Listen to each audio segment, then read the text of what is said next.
Board of Regents and the public. One of the first changes that was made by the committee was to create an annual calendar of all of the areas that needed to be addressed. Some items, such as the overall financial condition of each entity, gets reviewed each month.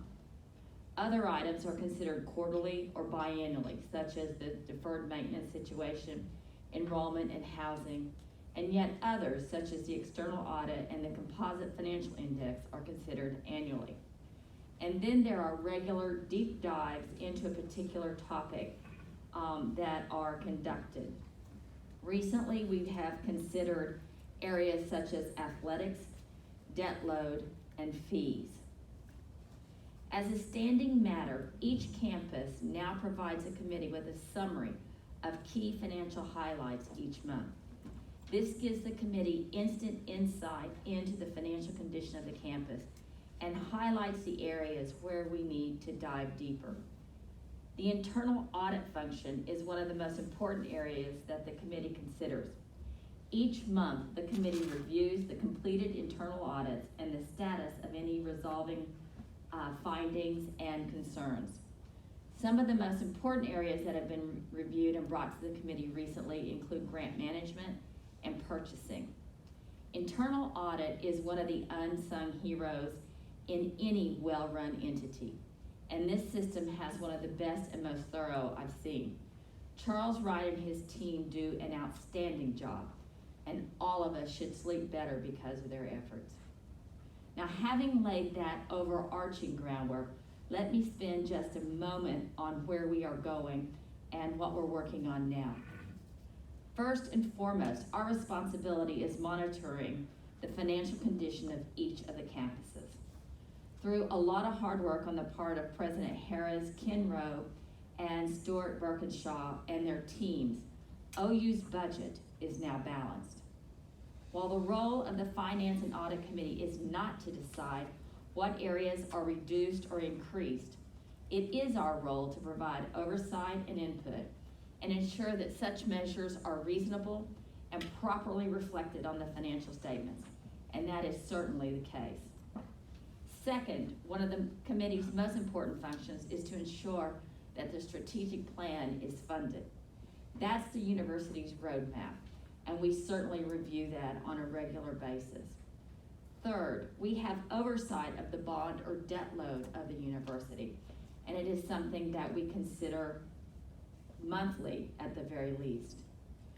This year, it is also important that the committee monitor both the cost of COVID to the students and the university, and conversely, the COVID funds that we receive that have come to all of the campuses.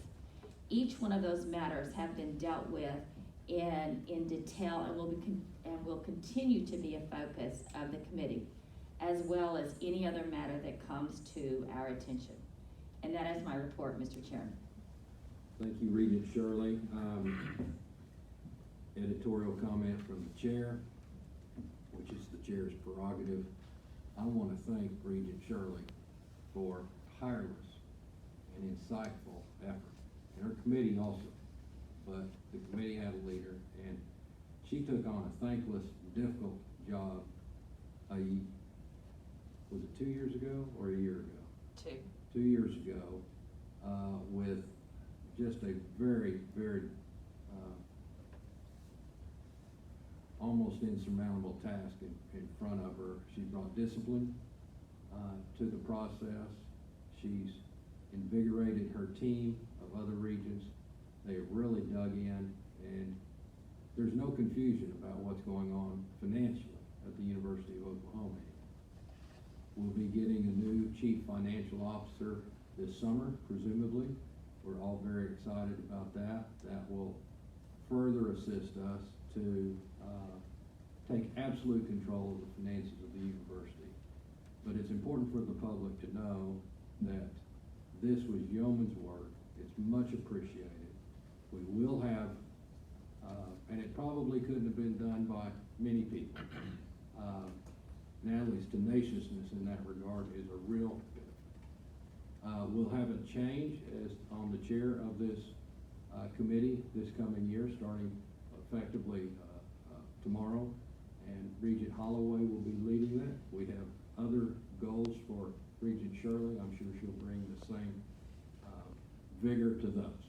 So this has been an absolute bright spot for us over the last year to two. So thank you, Regent Shirley.